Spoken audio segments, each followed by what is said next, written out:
देखो जी ए जे ਇਹ ਸੇਲ ਹੋਈ ਆ ਜਿਹਦੇ ਵਿੱਚ ਇਹਦਾ ਖਰਚਾ ਵੀ ਪੂਰਾ ਨਹੀਂ ਹੋਇਆ। ਲੈ ਮੇਰਾ ਵੀਰ ਕਿਉਂ ਪਰੇਸ਼ਾਨ ਕਿਉਂ ਜੇ ਹੈ? ਪਰੇਸ਼ਾਨੀ ਭਾਜੀ ਇਹੀ ਕਾਰੋਬਾਰ ਤੇ ਕਿਰਾਏ ਦੇ ਮਕਾਨ ਆ, ਕਿਰਾਏ ਤੇ ਰੇੜੀ ਆ, ਭਾਂਡੇ ਵੀ ਕਿਰਾਏ ਤੇ ਆ। ਰੇੜੀ ਵੀ ਕਿਰਾਏ ਤੇ ਆ?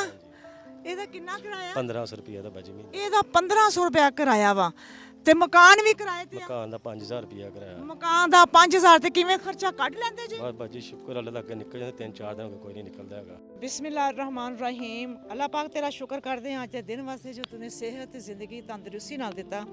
ਅੱਜ ਸਵੇਰ ਦੀ ਬਾਰਿਸ਼ ਹੋ ਰਹੀ ਆ ਔਰ ਬਾਰਿਸ਼ ਵਕਫੇ ਨਾਲ ਜਾਰੀ ਆ ਤੇ ਅਸੀਂ ਵੀ ਬਾਰਿਸ਼ ਦੇ ਦਿਨਾਂ 'ਚ ਨਿਕਲਦੇ ਆ ਕਿ ਦੇਖੀਏ ਕਿ ਜਿਹੜਾ ਮਜ਼ਦੂਰ ਤਬਕਾ ਵਾ ਉਹ ਬਾਰਿਸ਼ ਦੇ ਦਿਨਾਂ 'ਚ ਬਹੁਤ ਪਰੇਸ਼ਾਨ ਹੁੰਦਾ ਵਾ। ਉਹਨਾਂ ਦੀ ਦਿਹਾੜੀਆਂ ਜਿਹੜੀਆਂ ਨਾ ਉਹ ਕੰਮ ਲੱਗਦੀ ਆ ਔਰ ਬੜੇ ਪਰੇਸ਼ਾਨ ਹੁੰਦੇ ਨੇ। ਤੇ ਇਸੇ ਤਰ੍ਹਾਂ ਇੱਕ ਨੌਜਵਾਨ ਮੈਂ ਦੇਖਣ ਦੀ ਆ ਕਿ ਜਿਹੜਾ ਮਾਯੂਸ ਹੋ ਕੇ ਖੜਾ ਵਾ ਔਰ ਕਿਸੇ ਗਾਹਕ ਦਾ ਇੰਤਜ਼ਾਰ ਕਰਨ ਦਿਆ ਵਾ।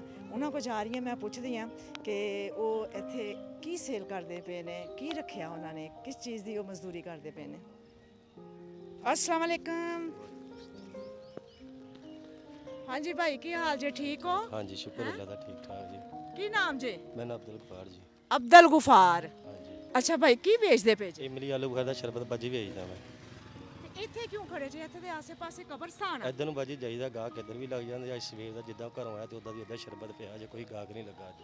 ਓਹੋ, ਜਿਸ ਤਰ੍ਹਾਂ ਘਰੋਂ ਆਏ ਜੇ ਸਮਾਨ ਤਿਆਰ ਕਰਕੇ ਉਸੇ ਤਰ੍ਹਾਂ ਦਾ ਹੀ ਆ, ਕੋਈ ਗਾਹਕ ਨਹੀਂ ਲੱਗਾ। ਹਾਂਜੀ ਕੀ ਵਜ੍ਹਾ?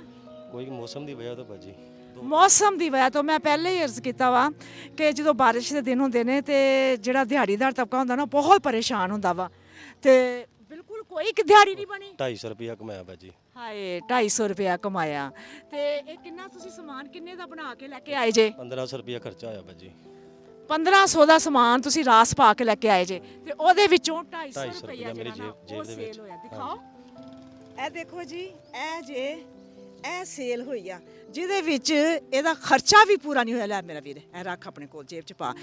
ਜਿਹਦੇ ਵਿੱਚ ਇਹਦਾ ਖਰਚਾ ਵੀ ਪੂਰਾ ਨਹੀਂ ਹੋਇਆ ਤੇ ਉਹਨੇ ਪਰੇਸ਼ਾਨ ਨਹੀਂ ਹੋਣਾ ਤੇ ਹੋਰ ਕੀ ਹੋਣਾ ਵਾ ਕਿ ਜਿਸ ਬੰਦੇ ਨੇ ਕਮਾ ਕੇ ਆਪਣੇ ਘਰ ਵਿੱਚ ਸਬਜ਼ੀ ਲੈ ਕੇ ਜਾਣੀ ਆ ਜਾਂ ਦਾਲ ਲੈ ਕੇ ਜਾਣੀ ਆ ਜਾਂ ਆਟਾ ਲੈ ਕੇ ਜਾਣਾ।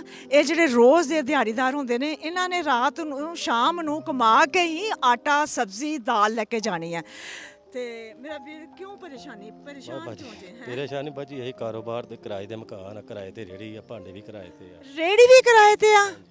ਇਹਦਾ ਕਿੰਨਾ ਕਿਰਾਇਆ? 1500 ਰੁਪਇਆ ਦਾ ਭਾਜੀ ਮਹੀਨਾ। ਇਹਦਾ 1500 ਰੁਪਇਆ ਕਿਰਾਇਆ ਵਾ ਤੇ ਮਕਾਨ ਵੀ ਕਿਰਾਏ ਤੇ ਆ? ਮਕਾਨ ਦਾ 5000 ਰੁਪਇਆ ਕਿਰਾਇਆ। ਮਕਾਨ ਦਾ 5000 ਤੇ ਕਿਵੇਂ ਖਰਚਾ ਕੱਢ ਲੈਂਦੇ ਜੀ? ਬਸ ਭਾਜੀ ਸ਼ੁਕਰ ਅੱਲਾਹ ਦਾ, ਅੱਗੇ ਨਿਕਲ ਜਾਂਦੇ 3-4 ਦਿਨ ਹੋ ਗਏ ਕੋਈ ਨਹੀਂ ਨਿਕਲਦਾ ਹੈਗਾ। ਹਾਏ ਸ਼ੁਕਰ ਅੱਲਾਹ ਦਾ। ਫਿਰ ਵੀ ਰੱਬ ਦਾ ਸ਼ੁਕਰ ਅਦਾ ਕਰਦੇ ਨੇ ਕਿ ਅੱਲਾਹ ਪਾਕ ਨੇ ਜਿਸ ਤਰ੍ਹਾਂ ਵੀ ਰੱਖਿਆ, ਅੱਲਾਹ ਪਾਕ ਦਾ ਸ਼ੁਕਰ ਆ।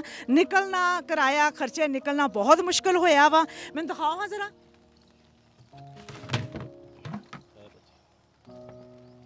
ਹਾਂਜੀ ਇਹ ਚਟਨੀ ਆ? ਸ਼ਰਬਤ ਭਾਜੀ। ਅੱਛਾ ਸ਼ਰਬਤ। ਹਾਂ ਸ਼ਰਬਤ ਆ, ਠੀਕ ਹੋ ਗਿਆ। ਪਾਣੀ ਸਾਦਾ ਹਾਂ ਪਿਆਉਣ ਵਾਸਤੇ ਗਾਹਕਾਂ ਨੂੰ ਸਾਦਾ ਪਾਣੀ ਉਸਰੇ ਵੀ ਆਈਦਾ। ਨਾਲ ਸਾਦਾ ਪਾਣੀ ਵੀ ਲਿਆਂਦੇ ਜੇ? ਹਾਂਜੀ। ਅਗਰ ਖਤਮ ਹੋ ਜਾਵੇ ਤੇ ਫਿਰ ਦੁਬਾਰਾ ਬਣਾ ਲੈਂਦੇ ਜੇ? ਹਾਂਜੀ ਫਿਰ ਬਣਾ ਹੋ ਗਿਆ। ਤੇ ਲਈਦਾ। ਸ਼ਰਬਤ ਕਿਹੜਾ ਕਰਦੇ ਜੇ? ਇਮਲੀ ਆਲੂ ਬੁਖਾਰਾ ਭਾਜੀ। ਇਮਲੀ ਆਲੂ ਬੁਖਾਰਾ ਉਹ ਲੈਦਾ ਬਣਾਇਆ ਵਾ? ਇਹ ਹੋਈ ਹੈ ਭਾਜੀ, ਤਿਆਰ ਕੀਤਾ ਹੈ ਮਿਕਸ। ਇਹ ਤਿਆਰ ਕੀਤਾ ਹੋਇਆ, ਠੀਕ ਹੋ ਗਿਆ ਜੀ, ਤਿਆਰ ਹੋ ਕੀਤਾ ਹੋਇਆ। ਤੇ ਇਹ ਕਿੰਨੇ ਦਾ ਗਲਾਸ ਦਿੰਦੇ ਜੇ? ਇਹ 30 ਰੁਪਏ ਦਾ ਗਲਾਸ ਦਿੰਦੇ? ਅੱਛਾ ਉਸ ਤੋਂ ਛੋਟਾ ਵੀ ਹੈ? ਛੋਟਾ ਕਿੰਨੇ ਦਾ ਵਾ? ਉਹ 20 ਰੁਪਏ ਦਾ, ਠੀਕ ਹੋ गया। और ਇਹ भी स्टील ਦਾ ਰੱਖਿਆ ਹੋਇਆ ਹੈ, ਕਿੰਨੇ ਦਾ? ਇਹ 40 रुपए ਦਾ। अगर हमारी वीडियो पसंद आती है तो लाइक करें, सब्सक्राइब करें और बेल आइकन पे क्लिक करें। ਤੇ ਇਹ ਕਾਰੋਬਾਰ ਕਿਉਂ ਨਹੀਂ ਕਰਨਾ ਚਾਹੁੰਦੇ? ਭਾਜੀ ਮਹੀਨਾ ਕੋਰ ਕਾਰੋਬਾਰ ਦਾ ਐਸਾ ਮੁੜ ਕੇ ਸੀਜ਼ਨ ਇਹਦਾ ਖਤਮ ਹੋ ਜਾਣਾ। ਹਾਂ ਬਿਲਕੁਲ ਹੈ, ਤੁਹਾਡੀ ਗੱਲ ਬਿਲਕੁਲ ਸਹੀ ਆ ਕਿ ਗਰਮੀ ਦਾ ਇੱਕ ਮਹੀਨਾ ਹੋਰ ਆ। ਗਰਮੀ ਵਿੱਚ ਹੀ ਇਹ ਲੋਕ ਸ਼ਰਬਤ ਪੀਂਦੇ ਨੇ ਤੇ ਸਰਦੀਆਂ 'ਚ ਆਣ ਕੇ ਫਿਰ ਸ਼ਰਬਤ ਦਾ ਕਾਰੋਬਾਰ ਨਹੀਂ ਰਹਿੰਦਾ ਹੈਗਾ ਤੇ ਉਹਦੇ ਵਿੱਚ ਤੁਸੀਂ ਕਹਿੰਦੇ ਜੇ ਕਿ ਮੇਰਾ ਕਾਰੋਬਾਰ ਥੋੜਾ ਚੇਂਜ ਹੋ ਜਾਵੇ। ਅੱਛਾ ਫਿਰ ਆਸਾਨੀ ਹੋ ਜਾਏਗੀ? इंशाल्लाह ज़रूर, इंशाल्लाह ज़रूर। ਕਿੰਨੀ ਕੁ ਆਸਾਨੀ ਹੋਏਗੀ? अल्लाह पाक इंशाल्लाह सोनी रोटी देगा, मकान का किराया भी तुरेगा इंशाल्लाह, अच्छा। घर की रोटी भी तुरेगी ਯਾਨੀ ਕਿ ਇੰਨਾ ਤੁਹਾਨੂੰ ਇਤਮਾਦ ਹੈ ਆਪਣੇ ਆਪ ਤੇ ਕਿ ਅੱਲਾਹ ਪਾਕ ਸਹੀ ਕਰ ਦੇਗਾ? इंशाल्लाह, बिल्कुल बिल्कुल इंशाल्लाह। ਇਨਸ਼ਾਅੱਲਾ ਸਹੀ ਕਰ ਦੇਗਾ। ਅੱਛਾ ਮੇਰਾ ਵੀਰ ਗੱਲ ਇਹ ਆ ਕਿ ਤੁਸੀਂ ਰੇੜੀ ਇੱਥੇ ਹੀ ਲਾਉਂਦੇ ਜੇ? हाँ जी, इतने मैं भले फिर के हरजाने मोड़ ते जाना होंदा जी। ਅੱਛਾ हाँ जी ਤੇ ਕੱਲ ਮੈਂ ਆਪਣੇ ਵੀਰ ਨੂੰ ਫੇਰ ਦੁਬਾਰਾ ਮਿਲਾਂਗੀ। ठीक है भाजी, ਹੈਂ? ठीक हो ਫੇਰ ਮੈਂ ਤੁਹਾਡੇ ਨਾਲ ਗੱਲਬਾਤ ਕਰਾਂਗੀ ਹੈ ਠੀਕ ਤੇ ਕੱਲ ਇਨਸ਼ਾਅੱਲਾ ਫੇਰ ਸਾਡੀ ਮੁਲਾਕਾਤ ਹੋਏਗੀ। ਠੀਕ ਹੈ ਤੇ ਅੱਲਾਹ ਪਾਕ ਬਿਹਤਰ ਕਰੇਗਾ। ਮਿਹਰਬਾਨੀ ਮਾयूस ना हो, अल्लाह पाक को मदद करो, अल्लाह पाक बेहतर दरवाज़ा खोलेगा। ठीक है मेरा वीर? हाँ